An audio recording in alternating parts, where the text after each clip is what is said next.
All she does is cock her head to the side. She was like, you need to go to the hospital. So I was like, yes ma'am, and I got up and left.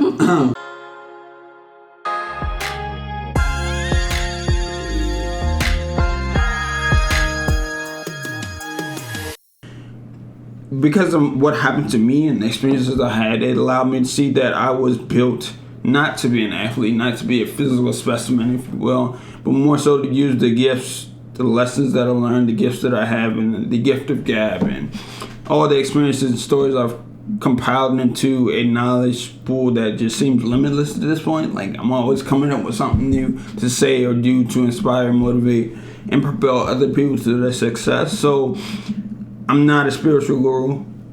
Your faith is your own. I'm not a therapist. I'm not qualified to dig into your past. I'm not a cheerleader. They cheer for you whether you win or lose. I'm a coach, and I want to help people win the game of life. So, in spite of all the adversities, that's what I do now. You ever imagine you'd be doing something like that?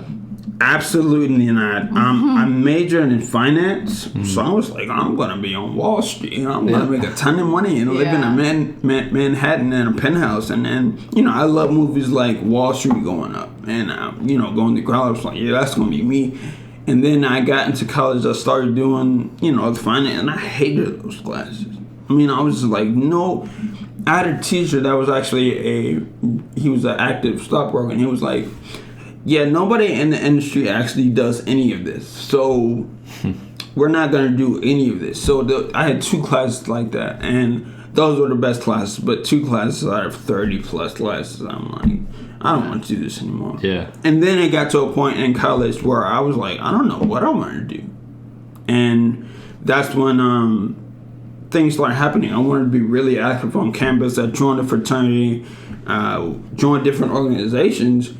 And then it just I got really stretched thin, and being a freshman, going to sophomore year, I wanted to do so much, but I didn't have the bandwidth, and I wasn't able to realize that, so I didn't slow down. I started ramping up even faster and faster. Yeah. And then it was the summer. I started working for my now mentor, Brent Simpson, and I was driving, and then I noticed as I'm driving, my hand would kind of drift off the wheel. So I was like, this car is kind of long, it's kind of dangerous, but then, I'm driving and turning slower and slower. So I got to his office one day. We were working together at the time, and I was talking. I was having trouble writing, and he was like, dude, you all right? And I was like, yeah, but I was forcing the words out. And he was like, you need to go do this. And I was like, no, I'm fine. So he was like, all right. He went upstairs to get his wife. And, when the mom comes downstairs, all she does is cock her head to the side. She was like, you need to go to the hospital. So I was like, yes, ma'am. And I got up and left. And then when I got to the doctor, I was still a pediatrician. Mm-hmm. I don't know why I was still a pediatrician at like over 18. But he looked at me and ran some neurological tests. And my arm was drifting with my eyes closed. It was drifting down. And he just stopped. He was like, you need to go to the hospital. So I went there. Went to the hospital. We waited 6 hours because I wasn't dying. So I was just sitting in the lobby waiting there. Yeah. And they did a CAT scan, and it was just like, there's a lesion in my brain. And when I heard that, I was just like, I don't even know what that means. Am I dying?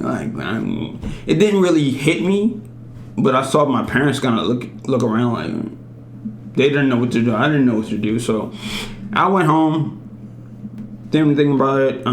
My balance started getting worse, and one day my vision went blurry, and I went back to the hospital.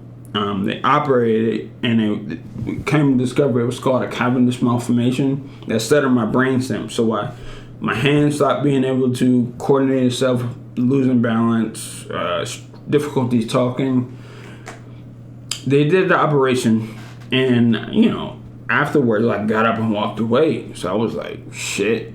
I am invincible. Like, nobody can stop me. So after that, again, I didn't slow down. So I went right back to school and got right back to lifting weights, got right back to living the college life. And does that come with like the partying and stuff like that? Yeah, absolutely. I think, as someone who you first get into college, like this is your first time real freedom. I was like, there's nothing wrong with me. Like, I'm fine. I walked away from it. It was this big scar, you know, it was healing and, you know, whatever. So I was like, I'm just going to go back to college a week after the surgery. And now I think back on that, I'm just like, I should have taken a break.